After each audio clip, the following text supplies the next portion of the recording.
Hello everyone, আসসালামু আলাইকুম। কেমন আছেন সবাই? আজকে আপনাদের সাথে শেয়ার করব আরেকটি রান্নার ভিডিও। এটা হলো আমি আর আম্মু মিলে দুজনেই আমাদের দুজনেরই ফার্স্ট টাইম আমরা কাচ্চি ট্রাই করতেছি। তো আজকে আমরা রান্না করব কাচ্চি বিরিয়ানি। তো ফার্স্টেই আমি মাংসগুলো একটু বড় বড় করে কেটে যে পাত্রে রান্না করব একটু মানে মোটা তলানিযুক্ত একটা পাতিল নিয়েছিলাম। ওই পাত্রে মাংস নিয়ে নিয়েছি, তারপরে পর্যাপ্ত লবণ দিয়ে দিয়েছি। এখানে দিচ্ছি আদা রসুন পেস্ট করা, আমার আদা রসুন মানে একই সাথে পেস্ট করা ছিল, সেটা দিলাম। তারপরে দিলাম জায়ফল জয়ত্রী বাটা, এটাও পরিমাণ মতো মানে মাংসের পরিমাণ অনুযায়ী। এখানে দিচ্ছি হলো টক দই, আপনারা টক দইটা ভালো করে ফেটিয়ে তারপরে দিবেন। আমি এখানে টক দইটা ফেটিয়ে নিয়েছি, আর এমনিও বাইরের কান্ট্রির টক দইগুলো অনেক ভালো। তো এটা দেওয়ার পরে এখানে দিচ্ছি হলো কাজু বাদাম, কাঠবাদাম পেস্ট করা, এটা দিলাম। এটা আমি ইনস্ট্যান্ট পেস্ট করেছি। তারপরে টমেটো সস দিচ্ছি। আমার টমেটো সসটা প্রায় শেষের দিকে, তো এটাই দিলাম। তারপরে এখানে দিচ্ছি হলো শুকনো মরিচের গুঁড়া, যেটা ওইটা। তারপরে এখানে দিলাম জিরার গুঁড়া, ধনিয়ার গুঁড়া। তারপরে এটা শাহি গরম মশলা গুঁড়া, যেটা আমার আম্মু স্পেশাল বানিয়েছে, ওইটাই দিয়েছি। তারপরে এখানে দিয়েছি পেঁয়াজের বেরেস্তাটা একটু মাংসের তুলনায় বেশি দেওয়ার চেষ্টা করবেন। তারপরে এখানে দিচ্ছি তেল, পর্যাপ্ত পরিমাণে তেলও দিয়ে দিবেন। দিয়ে এটাকে ভালো করে মাখাতে হবে, একদম ভালো করে হাত দিয়ে সাবধানে মাখাবেন, যেহেতু হাড্ডি থাকে, হাতটা কেটে যাওয়ার সম্ভাবনা থাকে। খুব সাবধানে আলতোভাবে মাখাতে হবে, যাতে মশলাগুলো একদম মাংসের গায়ে সব লেগে যায়। এইভাবে মাখাতে হবে, ভালো করে একটু সময় নিয়ে মাখিয়ে নেবেন। তাহলে মশলা আপনারা সবগুলোই আপনাদের মাংসের পরিমাণ অনুযায়ী দিবেন। এখানে 4.5 কেজির মতো মাংস আছে আমার, আমি সেই অনুপাতে সব মশলা দিয়েছি। আপনারাও যতটুকু মাংস নেবেন মশলা কম বেশি দিতে পারেন। আবার যদি একটু মশলার ফ্লেভারও কম খেতে চান, যে একটু মশলা মানে কম খেতে চাচ্ছি, সেক্ষেত্রে একটু কমিয়ে বাড়িয়ে দিতে পারেন, সেটা আপনাদের টেস্ট অনুযায়ী দিবেন। আর ঝালের পরিমাণটা আপনাদের টেস্ট অনুযায়ী দিবেন, মানে মরিচের গুঁড়া যেটা, সেটাও টেস্ট অনুযায়ী দিবেন। আবার তো কাঁচামরিচ ব্যবহার করে। তো এখানে আমি আলাদা পেঁয়াজের বেরেস্তা রেখেছি, আলু বোখরা রেখেছি। তারপর এখানে রেখেছি গোটা গরম মশলা, যেটা জিরা, তেজপাতা, লবঙ্গ, দারচিনি, এলাচ, এগুলো রেখেছি। তারপরে ঘি, এটা আমি এখান থেকেই কিনেছি। এই ঘিটা অনেক ভালো, স্মেলটা অনেক সুন্দর, এটা আমি এখান থেকেই কিনেছি। আপনারা চাইলে এই ঘিটা কিনতে পারেন, এটার স্মেলটা অনেক ভালো। এটা পাওয়ার পর থেকে আমি বলেছি আর দেশে থেকে আমার ঘি আনা লাগবে না, আমি এটাই ব্যবহার করতে পারবো। এখানে আমি হালকা ঘি দিয়ে কাঠবাদাম, কাজু বাদাম, কয়েকটা কিশমিশ হালকা ভেজে নিয়েছি, তাহলে গ্রানটা সুন্দর আসে, এই জন্য আমি ভেজে নিয়েছি। তারপরে এখানে আমি দুধে জাফরান ভিজিয়ে রেখেছি, আর এটা গোলাপ জল, খাবারের গোলাপ জল, যেটা গ্রানের জন্য। তো এখন আমি মানে চালের জন্য চুলায় পাতিল বসিয়ে সেখানে আমি মানে পানি ফুটতে দিয়েছে। তো পানি ফুটে আসলে আমি যে গোটা গরম মশলা সেগুলো দিয়ে দিয়েছি।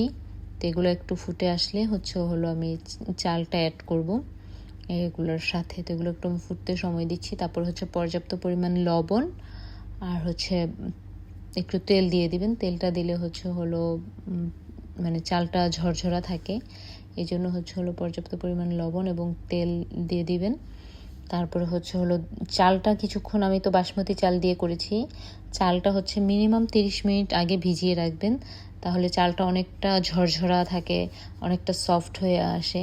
মানে এটা বাসমতি চালটা একটু আগে ভিজিয়ে রাখলে চালটাও একটু ফুলে বড় হয়, আর খেতেও হয়তো বা ভালোই লাগে। আমি এটা কয়েকটা ভিডিও দেখে আমি দেখেছিলাম যে চালটা, মানে বেশিরভাগ ভিডিওর ক্ষেত্রে দেখেছি চাল ভিজিয়ে রাখলে ভালো হয়। তো এখানে আমি মাওয়া গ্রেট করে নিয়েছি, মাওয়া দিলে বিরিয়ানির ফ্লেভারটা অনেক সুন্দর আসে। আমি বেশিরভাগ সব ইয়াতে মাওয়া দিতে দেখেছি, কাচ্চিতে। তো এখানে আমি কিছু জর্দা রঙও ভিজিয়ে রেখেছি, মানে জর্দা রঙ নিয়ে রেখেছি। আর এখানে আমি জাফরান দুধের মধ্যে 2 চামচ ঘি দিয়ে নিয়েছি। তারপর এখানে আমি আলু ভেজে নিচ্ছিলাম, আলুতে আমি একটু লবণ আর একটু জর্দা রঙ দিয়েছিলাম, তারপর আলু ভেজে নিয়েছিলাম। এখানে আমি বেরেস্তাটা, যেটা গার্নিশিংয়ের জন্য ব্যবহার করব, সেটাতে আমি একটু চিনি দিয়ে রেখেছিলাম। তারপর আলুতেও আমি চিনি দিয়েছিলাম। তো এই যে আমি মাংস এতক্ষণ মেখে ঢেকে রেখেছিলাম, এই মাংসর ভিতরে এখন আমি হলো আমার সব কিছু অ্যাড করব, মশলা, চাল টাল সব কিছু অ্যাড করব।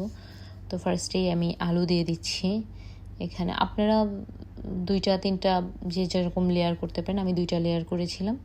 তো এই তো আমি আলুগুলো দিয়ে দিয়েছিলাম, আলুগুলো একটু গরমই ছিল। তো আলুগুলো দিয়ে তারপরে হলো আমি মাওয়া দিলাম এখানে। মাওয়া দেওয়ার পর হলো আপনারা মাওয়াটা দেওয়ার চেষ্টা করুন, মাওয়াটা দিলে বিরিয়ানির স্মেলটা অনেক সুন্দর আসে। তারপর আমি একটু পেঁয়াজ বেরেস্তা দিয়ে নিলাম। এটা আপনাদের টেস্ট অনুযায়ী, সম্পূর্ণ আপনাদের উপরে। এখানে হলো আমি ওই যে বাদাম, যে কাঠবাদাম, কাজু বাদাম যেগুলো ভেজে রেখেছিলাম সেইটা দিলাম। তারপরে এখন হলো আমি এই যে ভাতটা দিয়ে নেব। ভাতটা আপনারা মিনিমাম 80% বয়েল করে নেবেন। 80% কুক করে নিলে সেক্ষেত্রে হলো ভালো। যারা বড় বড় মানে বাবুর্চিরা যখন রান্না করে তারা অনেকটা রান্না করে বিধায় তারা 50% কুক করে নেয়। তো আমরা হলো অল্প যেহেতু 80% কুক করে নিলেই ভালো। তা আমি ভাতটা 80% কুক করে নিয়েছিলাম। ভাতটা অনেক সুন্দর ঝরঝরে হয়েছিল। তো আমি এই যে এখন দিয়ে দিচ্ছি, এটা আমার প্রথম লেয়ার। একটু হালকা চেপে চেপে দেবেন, একটু পাতলা রাখারই চেষ্টা করবেন। এটা যে আমার দুধ, জাফরান আর ঘি। দুধ জাফরানের মধ্যে ঘিটা দিলে স্মেলটা এত সুন্দর আসে, মাশাআল্লাহ। আমার কাছে স্মেলটা অনেক ভাল লেগেছিল। তো যাই হোক, তারপরে আবার আমি সেকেন্ড স্টেপে পরপর ঘি দিয়ে দিলাম। তারপর পেঁয়াজ বেরেস্তা, মাওয়া, তারপর এই যে বাদাম ভাজা যে রেখেছিলাম, বাদাম ভেজে সেইটা। তারপরে হলো একটু ওই যে জর্দার কালার যেটা, সেটাও একটু অ্যাড করে দিয়েছিলাম যাতে কালারটা ভিতরে আসে। এই জন্য আপনারাও আপনাদের মানে মন মতো যেটা দিতে পারেন। আমি আলু বোখরাও অ্যাড করেছিলাম এখানে। এই যে এখন আমি জর্দার কালার অ্যাড করে দিচ্ছি, তারপরে আলু বোখরাও অ্যাড করে দিয়েছিলাম। আপনারা এটা যার যার মানে টেস্ট অনুযায়ী এটা ইয়া করে। তো এখন আমি তো ভাতটা আবার উপরে দিয়ে তারপরে হলো এখন আমি যে কিছু মাওয়া দিয়ে, পেঁয়াজ বেরেস্তা, বাদাম দিয়ে ফুল আমার মানে পাত্রটা আমার একটু ছোট হয়ে গিয়েছে অনুযায়ী, আর একটু বড় হলে ভালো হতো, বাট আমার বাসায় এর থেকে বড় পাত্র ছিল না। এই যে আমি উপর থেকেও কয়েকটা আলু বোখরা দিয়ে দিয়েছিলাম। তারপরে হলো এই যে এটা সম্পূর্ণ দিয়ে দিচ্ছি ঘি আর জাফরানের যেটা, জাফরানটা আর হলো গোলাপ জলটা, এগুলো অবশ্যই কাচ্চিতে ব্যবহার করার ট্রাই করবেন, তাহলে ফ্লেভারটা অনেক সুন্দর আসে, এটা আমি দেখেছি।